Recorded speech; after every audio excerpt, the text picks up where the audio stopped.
All right, welcome to this edition of Lead. All right, leave that music off for a second. All right, so that music is composed by he just called it Keystone Venom Rhythm. That's from Wednesday Hype, Marman himself. He gave himself that. All right, well, then, let's see if it's working today.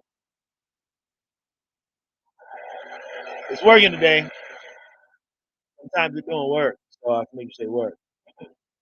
So welcome you to Sean Garrity, aka head coach, track coach, inside the building. We're about to talk about several things in the world of track and field coming out of Jamaica. Of course, one of the big things, one of the big piece of news of information is that we're going to be discussing Coach Corey Bennett has been confirmed as the head coach of Calabar High School.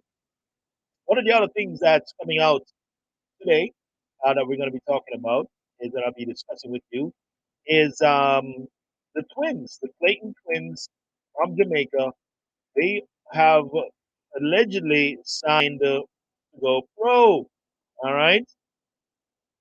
So was that a good option for them? All right. So I'm trying to get this gentleman here to log on. Just remember to log in, subscribe, share, tell a friend to tell a friend.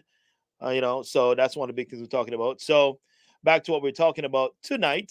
So the Clayton Twins go pro allegedly to the MVP club. We're going to talk about that. We're going to talk about the fact that Russians have been barred from the World Championships. We're going to leave it off tonight with something by the wayside. We're looking at scholarships. How much would it cost you to decide to take a scholarship? And is it too soon to be saying that Shericka Jackson is on a world record watch? I think someone saw a video with, I think it's a nationwide video with Coach Francis, and he was talking about how Shericka is doing, and then it becomes this big thing where he's saying that she's going to break the world record, and that's been the clickbait for a lot of people to click and to see what we're talking about. Well, let's get into it. Calabar has a new head track and field coach. Please feel free to call 954-464-5900 through WhatsApp. We will get your call in. That's 954-464-5900 for the WhatsApp number. All right. I think I'll make a different banner for that. All right. So here it is. And what we're gonna do with this one, let's edit it real quick, and let's do that. Here we go. So that's the number to call. That's the number to link up, and how to subscribe to the show. Full time, full chat. That's at the Sean Show. Be sure to subscribe to the YouTube channel.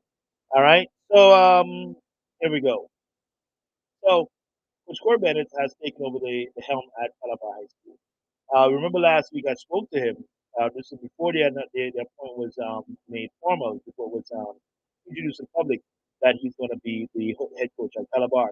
I mean, he did say he was going to be the head coach at Calabar, but I had the opportunity to speak to some alumni over this past weekend, and they shared their sentiments as to their concerns and about him being the head coach. The biggest thing is that most of them who I spoke with, they were happy with the fact that Coach Bennett is going to be the head track and field coach. Their biggest concern was how is he going to run the dual program with Hydel and Calabar. From this discussion, it seems like there's some are postulating that um, coach is going to actually phase out his chasing of champs at Hydel, because that's been their biggest thing since they got in on the World Championship. They were chasing championships, fighting teams like Edwin Allen and Homer Technical, just to name the two of the heavier programs that were in the running each and every year. So Hydel became a household name, and they've done a really good job, especially on the girls' side, getting girls through the system, getting them to colleges, getting them on national teams, and so forth. Meanwhile, their compatriot, their competitors, Ed and Allen, though they have some people on the national team, their athlete performance after school fails in comparison. One school's winning champs, the other one is not, but the other one is trying to win champs, but does not really get there. So Coach Corey Bennett, who's a part of the fiber, who's part of the structure at Hydel, is now taking on the role of head coach at Calabar. And I think the big thing that I heard from the gentleman who I had the chance to talk to was that they were not so sure how this duality is going to work, because that is the main challenge. How is this duality going to work? Be sure to leave your comments in the comment section. I'll get to them either Facebook or YouTube, whichever one you're on. Just be sure to leave it there. If you want to say something about the topic, just go ahead and call us on our WhatsApp 954-464-5900. All right. So those are some of their concerns. Now, some news I was hearing, from the wayside, allegedly, in terms of the inside voting, was that there were 6 people on the board deciding who was going to be the head coach. So, of course, as reported last week, it came down between Omar Hawes, a longtime assistant coach, and from Hydel, Coach Corey Bennett. This is my understanding, right, from the wayside, from through the grapevine, that there was a vote, and the vote was actually 5-1 in favor of Coach Corey Bennett going into as the winner. I won't tell you who that one person voted against it, right? I will not give a clue, all right? But the thing about it is, the question that comes up, right? What is the bigger picture from this vote of 5-1? We've had Coach Clark there over 10, 15 plus years, right? He's been there for a long time. Won, I believe it was, 9 championships? I think he won champs half the time he was there, right? And that's pretty big. And you look at it at the fact that companies tend to hire and promote from within. But with that vote of 5-1, exactly what statement was Calabar making when they said we do not want Mr. Hawes, we do not want Mr. Messias, who was the interim coach during that period, we do not want Mr. Woolery, who is actually there right now, and we have decided to go with someone who has another job as another coach, as another head coach at another school, because that is a huge statement, right? And I think what Coach Bennett said last week, that he's going to coach a select few of girls from Hydel up at Calabar and so forth. But he does coach kids there already. He does coach kids at Calabar already. Hydel kids at Calabar already. So the big question is, what do you think is what they're actually saying? And what I think they're saying is, forgive me if I'm wrong, is that there is a need for change. And now is the time to facilitate and make that change occur, right? So with that, let's hear what some of the alumni were saying, what their minds were talking about when I spoke to them. This is live conversation now, right? No curse, but it's live conversation. So we're going to hear from some of the alumni as to what they think or what they felt about Coach Bennett being the head coach, because they had a lot of questions, and their comments presented even more questions. I'm just a Calabar Pass student who watch from a distance, and I'm not gonna act like I know the ins and outs of the running of the school. It was just funny that I saw this coach who was Michael Clark, a Clark assistant for a lot of years, and they hired somebody from another institution. I don't know why.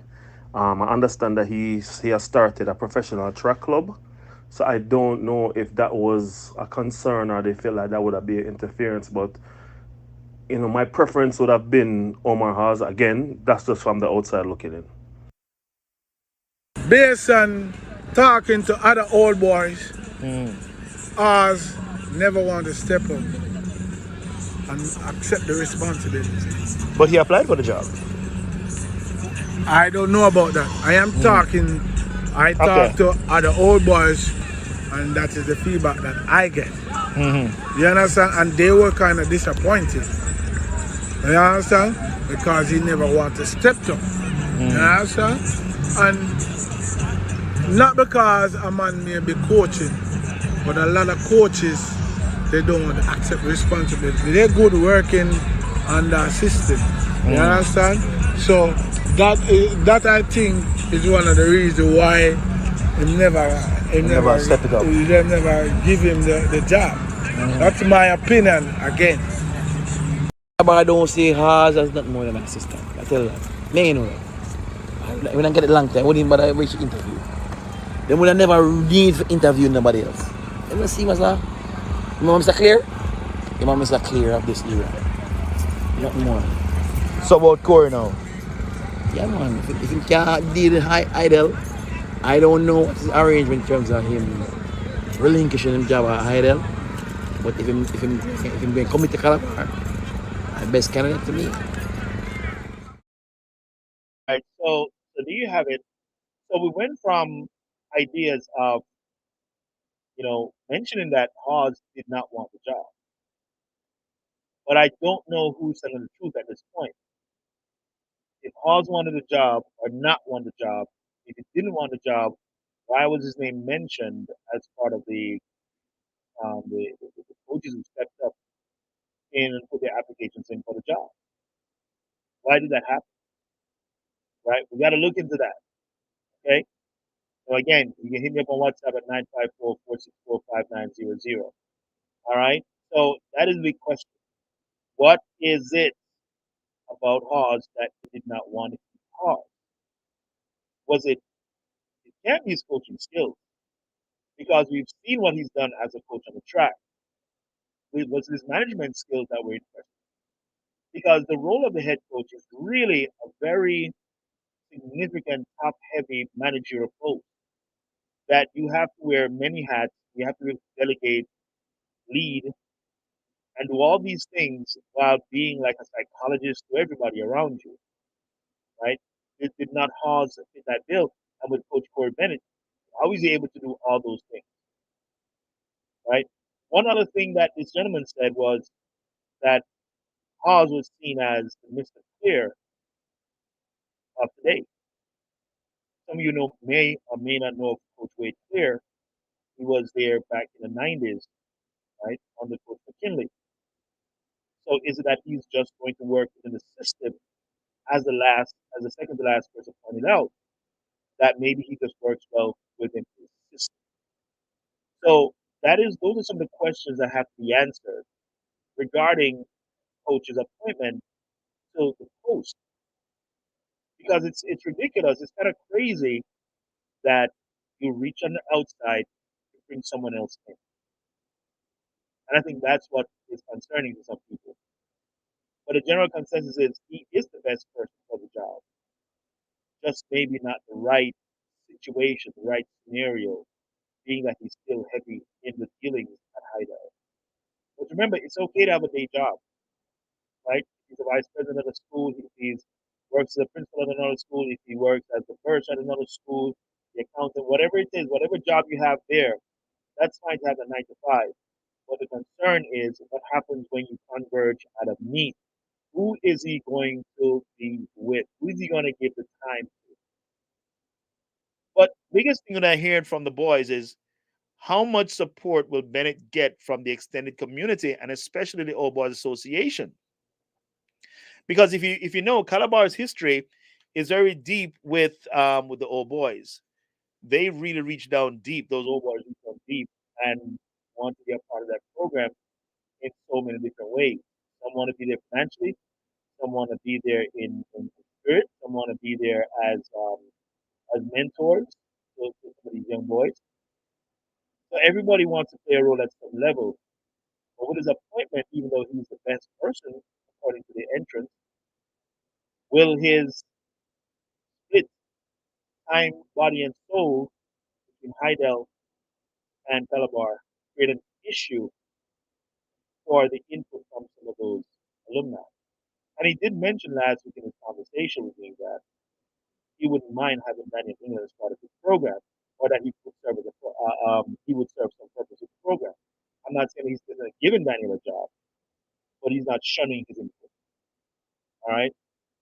So that's the thing with Coach Corey Bennett. He's been confirmed as the head track coach at Calabar. All right. Now, next up, another hot topic: the Clayton Twins. The Clayton Twins have gone pro. They have signed a pro deal with, I've heard through grapevine, Nike.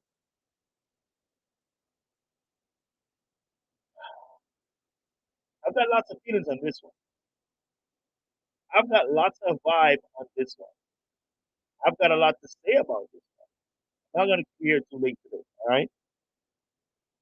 But there's something going on that tells me that this is a very wrong decision. The Clayton Twins going pro is a very wrong and questionable decision. Now, some of you are going to hate me for saying what I'm about to say. But if it makes this go viral, it doesn't even matter. But before I say what I'm going to say, in one of the comments, which I agree with Clayton Twins signing this pro deal, the guy who made the comment, his name is Chris, on the Facebook group, he says they are not Thanos hype. Okay? They are not Thanos hype. And I co-sign with that because Frano has a history of taking underdeveloped athletes who show signs of promise and taking them there. Okay? That is Frano's whole thing. And Frano is right. I mean, Chris is right on Frano's on the assessment of Frano who Frano coaches. Because when you think about it, these girls, one of them just ran sub 11, 10.96 at the junior trials, the junior championship, in Jamaica. Now that's the first one, the first time either of the twins have gone on the 11 seconds. Tia, who we haven't seen much of, her best time is 11.25. They, in my estimation, also are not proven athletes. Okay? And I'm going to tell you why I say they are not proven athletes. Apart from one of them, not both of them, one of them winning under 100 meters, I think it was last year. When you look at the body of work that they've done, it is heavy at the girls' championships. But at the national level, the accomplishments fail. Now, you look at someone like Abby Steiner, who just signed, allegedly or reportedly, a $2 million deal with Puma. And we know that Nike tends to not want to pay their athletes well, especially their lady athletes, which is why Alice Felix and some other people had to do what they did, right? If you look at that, and Abby Steiner, who has collegiate record, Division One record, Abby Steiner also is the United States national champion, and she has a personal best in the 200 of 21.77, which I'm not sure where that ranks in the world rankings overall. That might be top 10 or top 20. I'm not sure. The Clayton Twins have not gone on the 23. Only one is on the 11. So the point I'm coming to is the amount of money that they probably have signed for is going to be finished by the time that first cycle of the contract is done. Contracts are usually 4 years. Usually, I don't know how much theirs is. I don't know how much theirs is for. Right? But the contract is usually 4 years. It's my understanding that the Lyles brothers signed an 8-year deal, which is ridiculous, but it's good for them. Right? A couple years ago, when they signed that deal, you immediately saw the change in life and lifestyle. Now, these girls at 17, who is the person responsible for their money? Because it will not be them until they turn 18 or whatever age it is, you get to be responsible for your money in Jamaica and signing contracts. Going off what I know in America, you can't be 17 and sign a contract. If I'm not right, please, somebody let me know. Correct me if I say something wrong. I'm not above being corrected. Okay? I just want clarity on this. So let's go back to the picture of the Clayton twins, right? And Abby Steiner. Steiner got a $2 million deal. How much is that deal that the twins got? That deal that the twins got, I don't even want to think how much lower that deal is. But to be fair to them, that money may seem so significant. And I believe it was Tina after one of the track meets in Jamaica. She had said, "Oh, no college." That's what she said. She said no college.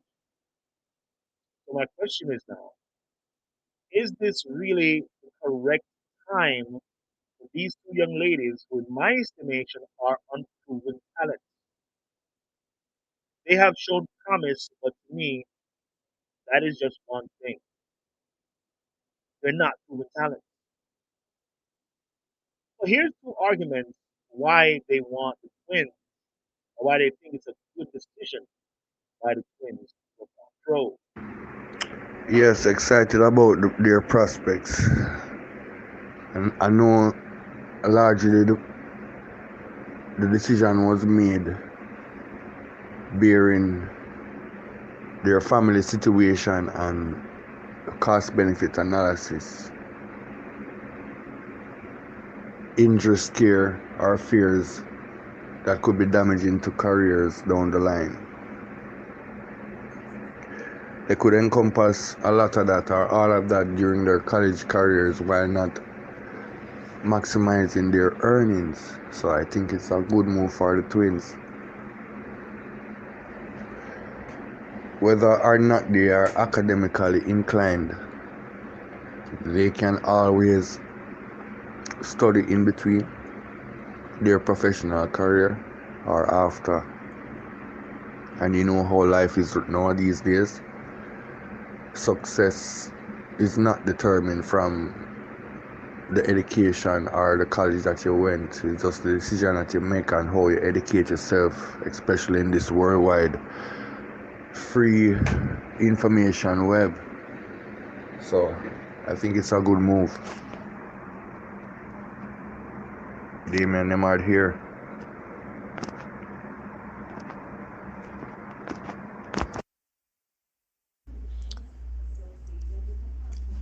I think it's a good move, considering that they are already world beaters. Whatever further educational achievements they want, they are still young, they can still achieve even while being pro. I think it's best to take advantage of what they are now. You know, they are leading the world in a manner of speaking as it stands now. So take advantage of it. All right, so they're saying take advantage of it. There isn't much upside right now to them taking this type of contract because I know it's not no $1 million contract that they've signed. I don't know the details of it, but I know it's not anything that's $1 million. Probably a couple thousand, 50, 100,000, 150,000. But to them, it seems like a lot because they're 17. To the people around them, it seems like a lot. But one of the things that you're not is not being factored in, right? How are they going to pay for? Because right now, we're like Canada. Now they're gonna move to Kingston. They're gonna have to pay their own rent, their own light, their own water. Life is gonna have to be very fast. Okay, how do they transport themselves to and from practice? How do they pay for their medical bills? Who pays for their physiotherapy? Who pays for their mental? Who pays for their what you call it coach, their psychological, their sports psychologist coach? Who pays for that sports psychologist? Who pays for their hair and nails when they want to get dolled up to go out, to the movies or whatever? Who is paying these bills? Because that money they get between the management, between the coaches, between everything else listed above, they're going to be running and just going hand to mouth. And the way these contracts are, if you don't produce, you get no juice. Now, one of the things I was privy to was there's a conversation Coach Stephen Francis was having, the coach that's responsible for a lot of the female stars right now, was talking about Coach Glenn Mills. Not in a bad way, but in a very good way.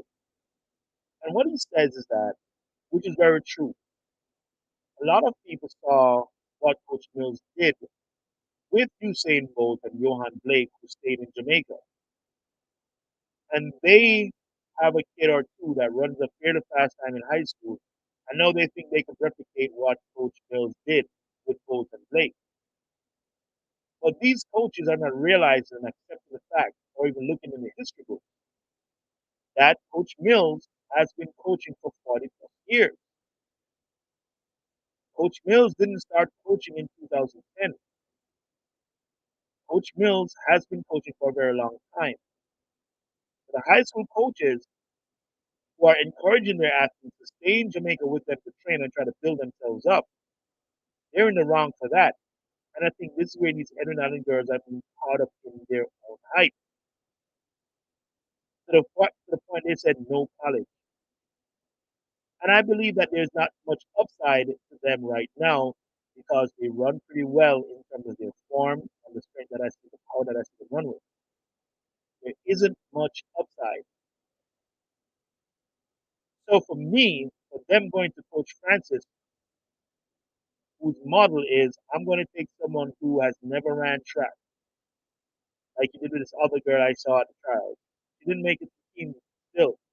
But those are the people that Coach Stephen Francis goes for over at MVP. So this decision by the Clayton Twins and their handlers is very, very wrong. This is someone eating food off of these girls because they are not 100% Proven. And whatever money they get is simply going to be peanuts. Peanuts, I tell you, people. It is going to be peanuts. So if that's what you want, that's what you're going to get. And you may agree to disagree, and that is fine with me. But the fact is, whatever these girls got is going to be done at the end of that contract. The best bet for these girls is to go to college. Leave Edwin Allen and go to college. What many of Jamaicans especially look at is, oh, the injury concerns in college. So what? There are no injury concerns in there running in Jamaica. It's the same set of injury concerns. Same thing. The difference is if you get injured your first year in college, they can't just drop you. They can't keep you out of school like you out of classes if you maintain your grades. As a professional, when you get injured, the money stops. The money stops coming. I'm telling you, the money stops coming. I've never been a professional track athlete, a professional athlete at any level. But just looking from the outside in, looking at what's happening in the world of sports, once you cannot produce, remember, people, you get no juice, you get no love. So the signing of the Twins is a wrong move, a very, very wrong move, right? However, we did a poll, and the poll suggests that that was the best move for the Twins. Maybe that move represents what those two callers, those voice notes that were left, um, encompassed. That maybe their family dynamics require the money right now. There's a little saying I heard some kids say in America when I just got here. I was broke my whole life. One more day ain't gonna hurt. I mean, is you with me?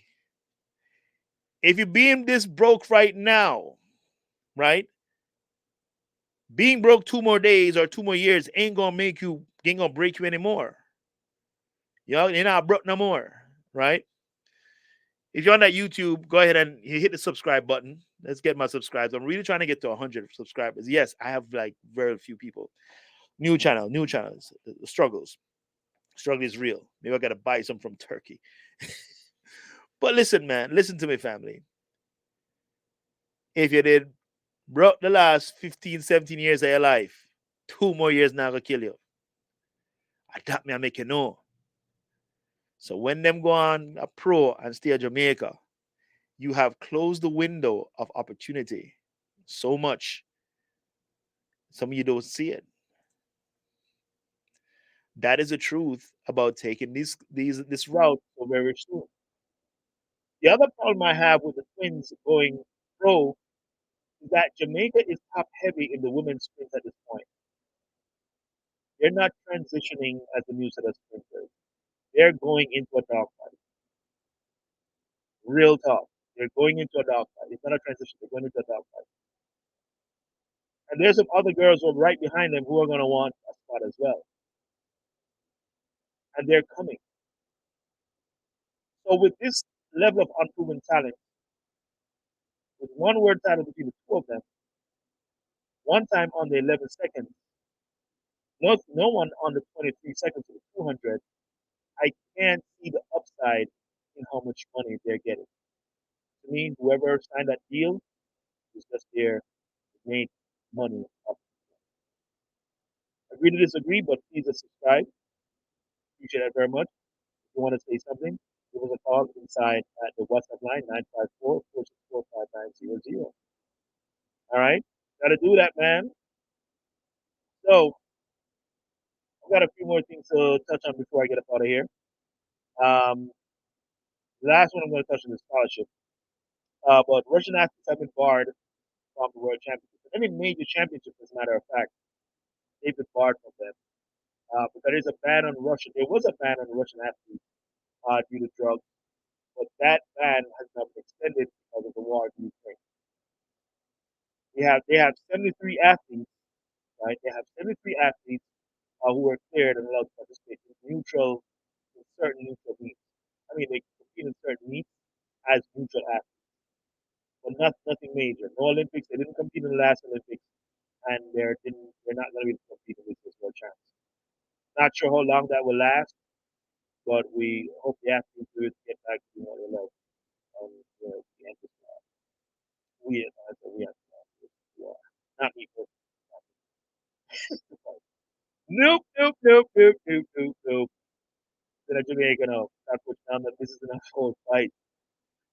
All right, but the final thing I wanted to talk about before I get up out of here, I'm real simple, right, is scholarship because since the Clayton Twins have decided that they're not going to be taking no scholarship, they're going to go pro, right? I think it was Nathan Allen who had went pro and then went to college and went back pro. But if you see what he did, kind of the Jedi mind trick, came in, did that, went straight up, got better, and then came back as a pro, right? And please, I just want you people to stop putting up the kids' heads about, what if you get injured and your life will go over? Come on now. Your life is not going to be over if you get injured. You may not be able to run track if you want to, but your life is not going to be over because a very small percentage of athletes, kids, who are even going to make a living out of the sport that they're currently involved in as minors, right? That is the truth, right? Um, and thank you for that comment. And that's the truth. They're still children. So, which adults are guiding them on going to pro? And what's in exactly what's in? I think that's the point I'm making. I think these kids are being taken advantage of.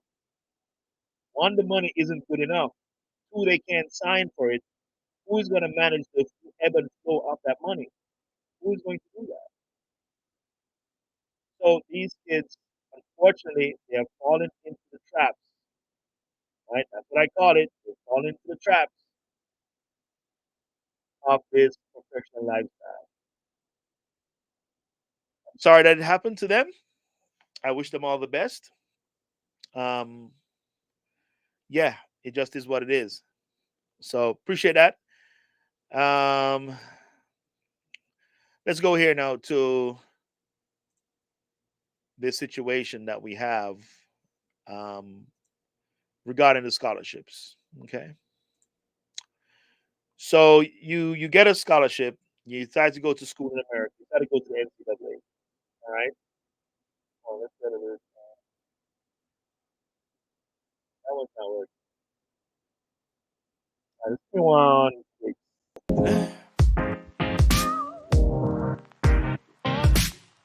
All right. Little water break. So here's the deal. So you get a scholarship. Getting a scholarship is going to cost you some money. All right. It is going to cost you some money. So what I want you to realize is um, when you get a scholarship, there's several things that you're going to have to worry about at the cost, right? The first one, I'm not even going to try to put them in any kind of chronological order, but let's say you're coming from Jamaica and you're trying to get to America. You have to sign up on the board to get your FPFE to apply for a visa, right? That's paid to get a visa. After you do that, wherever you're going in the country, whether you're from Jamaica to go to Miami, going to Utah, going to Idaho, New York, anywhere in between, California, wherever your school is at, you have to consider now the factors of how much money is it going to cost me to jet over to that part of the United States? How much is it going to cost? So you have to factor in your plane ride. When you get there, apart from the plane ride, is there additional transportation you're going to need, right? Maybe you need to take a train because it's not serviced by a major airport. Maybe you need a ride share, right? Or you need to organize with your coaches and your teammates who's going to be able to pick you up, right? Who's going to pick you up? What's going on, Gigi baby? I like that name. What do you do? You're cool. Um, so your room rental, if you need to, because sometimes you get there because of how the flight situations are. You get there and you still have to wait 2 days before you can actually check into your dorms. So if you waited too late, you're going to miss the flight, the only flight that gets to that city. So that's one of the advantages some kids have when they go into major ports or go to schools in major cities like Miami and New York, Atlanta, Maryland. Those places, but when you go out to the west, mid east, Midwest, you're just not sure. You have to find out those situations that you're going to be facing before you make that move, because that's going to really help you with your comfort level. We talked about the visa requirements and the protocols. Starting cash, you're going to need a couple $100 in your pocket to start off. You don't need money for just general, outfitting your apartment with sheets, comforters, especially if you go in the fall when it's about to get cold. If you're going to one of those cold places, you're going to have a new wardrobe. You're going to have to get a jacket, snow boots, what do you call it, scarf, um, your comforter, your mittens. You're going to need a lot of stuff, and you're going to need money to get that started. Or you have, friends and family, try to donate some of those things to you, right? You're going to need a TV, right? Now, you're coming from Jamaica, you hopefully have Wi-Fi inside your dorm room, but you got a phone, right? Next thing you're gonna have to switch over from your Jamaican number to your other number, to a new number. So now you have to pay a phone bill now. So you're gonna need a little bit of money to get started, right? After you done outfit the place, you're gonna need money for incidentals related to the new city. Does the state ID cost some money? Because you're gonna need a state ID. Then you're gonna have to apply for utilities if that's the situation, because not all of you will will go into a dorm where everything is taken care of. And you end up in situations where you're living off campus, and those real life situations will come at you. If I was to put a number on it right now, I would say you could start budgeting, have about 5 grand put away to get Started. Yeah, I would say about $5,000, 5,000 US dollars. Between your airfare, between your visa costs, between the food you're gonna need, between money you're gonna need to learn the new city, the outfitting of the new place, pillows, lamps, TV, stuff that the university does not offer. Especially if you don't get books. I mean, books now are probably ebooks, which is fine, but you don't know your situation. Make sure you ask these questions. That's why it's important to go on a visit. Ask those questions. Now, if for some reason you can't go on the visit, you need to try to figure it out from some of the resources that the school has online to find out what it will cost.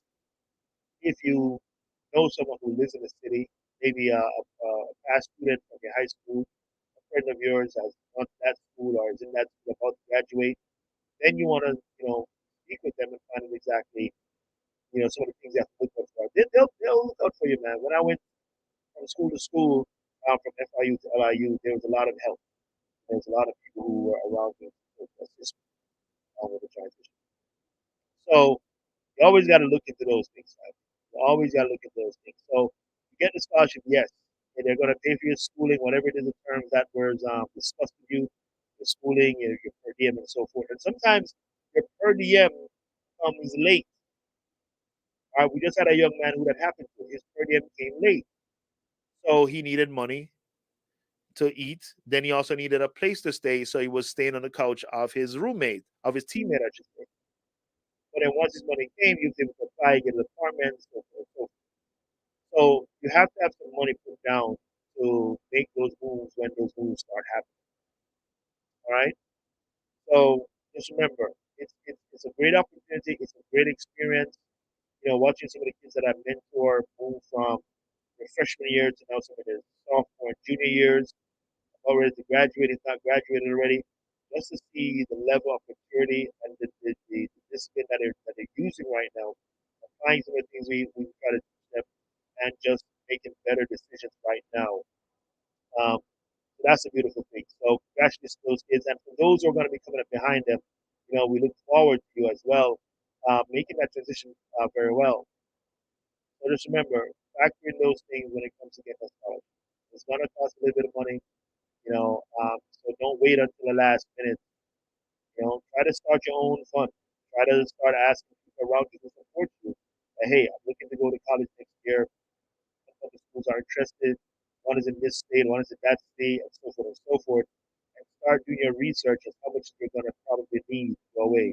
But I would say a good round number, 5,000 US dollars. All right. But and finally, just a quick word. Please do not twist up what Coach Francis said about Shericka. He did not say she's going to be the next World Cup. He just said if things are right, it could happen. Just like if things are right with some athletes, it could happen. All right, so don't take it out of context that she's going to run this and run that. Man didn't say that. It's like if everything is cool, then everything is cool, and you might see it. All right. But that's my time, family. I hope you enjoyed the presentation today, just under an hour. But next week we will have some more stuff. The World Champs is going to start, I believe, in a week or this weekend. I think it's this weekend. And the first event, I can't believe that the what you call it, the mixed relay is going to be one of the first events. Oh, speaking of which, Rusheen McDonald, I saw his name on the list for the for the for the mixed relay. And here's the thing. Um, the thing with Rashid making the team, because after that um, champs, after that senior championship, where he did not make the final, Summers runs like a 45-4 or something like that, and all of a sudden, boom, he's talked about. Then Clayton Twins has issues with his visa. Now he did have a Gregor Prince did have a visa to go to Penn Relays, but I believe that was a one entry visa. And that's how they do it. It's one entry for that particular situation. I do recall when I ran, I got a visa for Penn, a visa for go to Chicago, and then a visa to go to Miami. Right? So and I had to get a visa each time, and those trips were between April, May, and June, or April, June, and July. I don't remember exactly, but this is like 30 years. But every time I had to get a new visa for this particular event. So just keep that in mind. So that's probably why you won't see Gregor Fitz. They don't work this out, and that's probably why it was she. But from word in the camp, um, I didn't hear no one has. I think I spoke to someone in the camp. Was it Saturday? That would have been yesterday. Yeah, yesterday afternoon. Like we said, Rashid wasn't there just yet. There's a handful of them were there already, and for them to get the visa to go to The Commonwealth right after, they're gonna have to go to Portland, which is like an hour and a half north from Eugene, and then they got to come back down. It's like a 1 day situation. So lots of things happening, family, and we appreciate you guys for logging in and listening in because boy, you the best. You're the best, GGBB. You're the best. Big screen, family. Big screen. All right, so that's my time, people. I'm out of here. This is your Sean Garrett with the lead. As always, your Track and Field podcast.